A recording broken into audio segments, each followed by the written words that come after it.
One thing I've seen people saying is that the New York Knicks have a Karl Anthony Towns problem, and honestly, that's what I initially thought too.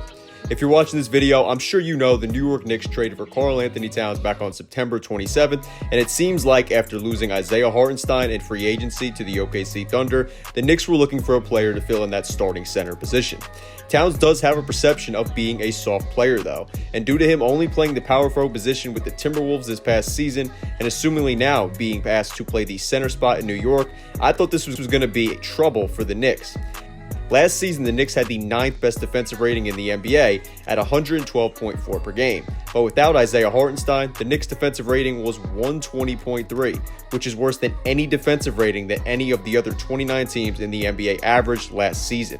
This past postseason, Towns had a negative defensive win share with a negative 0.86 win share, which of course is not good, along with giving up 29.6 points in the paint and finishing the Wolves' playoff run with a 111.7 defensive rating. The thing is, though, is Hartenstein actually was worse than Towns in all of those areas, finishing with a negative 1.04 defensive rating, giving up 29.7 points in the paint, along with a much worse defensive rating of 128.2. In the regular season, Towns also had a better defensive win share than Hartenstein. Towns also finished their 2023-24 regular season with a better defensive rating than Isaiah Hartenstein did, as Towns finished in the top 10 for both defensive win share and defensive rating, while Hartenstein did not. So I don't think Towns is going to be the player that Knicks fans or the team needs to worry about whatsoever. Could he be the scapegoat if the Knicks don't meet the expectations they've set for themselves? Probably, but if they don't reach the conference finals or NBA finals, I don't think he'll be the one to blame unless he puts up an absolute terrible performance. I think how deep Knicks head coach Tom Thibodeau is willing to go into his rotation will actually be a more deciding factor for the Knicks' success this season. We know Thibodeau likes to keep a small rotation, as last season post-trade deadline, the Knicks had 7 players play at least 20 minutes a night, but the Knicks actually have a pretty deep roster for this upcoming season.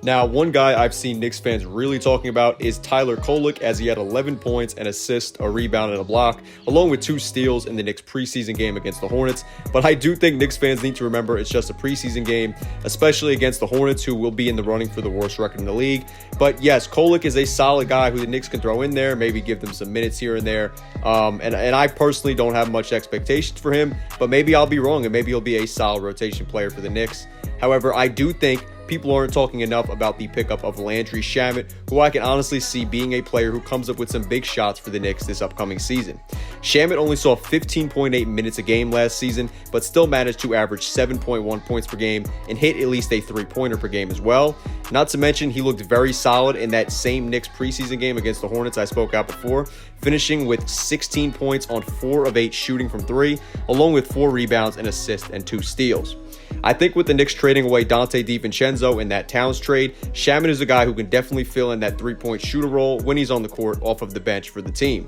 Another guy who I don't think is getting mentioned enough as another great shooting option for the Knicks this season is Miles McBride. McBride really showed in that same preseason game that he's really built for that 3-point shooter role and could be a solid spark off the bench for this Knicks team, with Josh Hart moving from the bench role that he played in last regular season to the starting lineup this season. McBride shot 44% from 3 in Sunday's preseason game, along with making 4 3-pointers, and he scored 22 points in 25 minutes played, further showing he's without a doubt going to be a key rotation player for the Knicks this upcoming season. He started in 14 regular season games for the Knicks last season, and he really fit in well in those games as he averaged 17.9 points per game, 4.1 assists, 3.2 rebounds as well. So to have this guy coming off of the bench is a huge positive for the Knicks this season. That's not to mention Precious Achiuwa, who I think will actually be a very valuable backup big for this Knicks team this season off the bench, as during the absence of Mitchell Robinson, he can really step up for them, and he may even take Robinson's spot in the rotation off of him, honestly,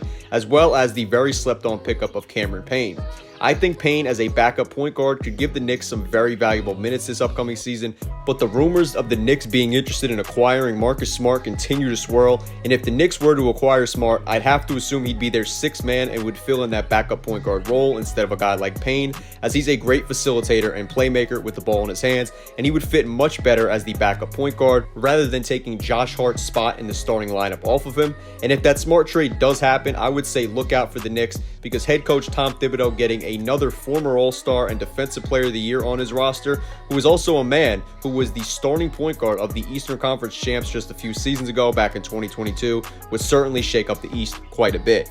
And now, with Boston having one of the best defensive starting fives in NBA history, while only adding some more underrated pieces to their roster this offseason, the Sixers adding a great two-way player in Paul George as their third option, and the Knicks potentially on the verge of making another trade to improve their roster with the potential acquisition of the 2022 Defensive Player of the Year in Marcus Smart. Making it out of the East won't be a joke for the Knicks to do if they want to accomplish that, but I do know that us basketball fans are definitely in for a treat watching Eastern Conference basketball this upcoming season.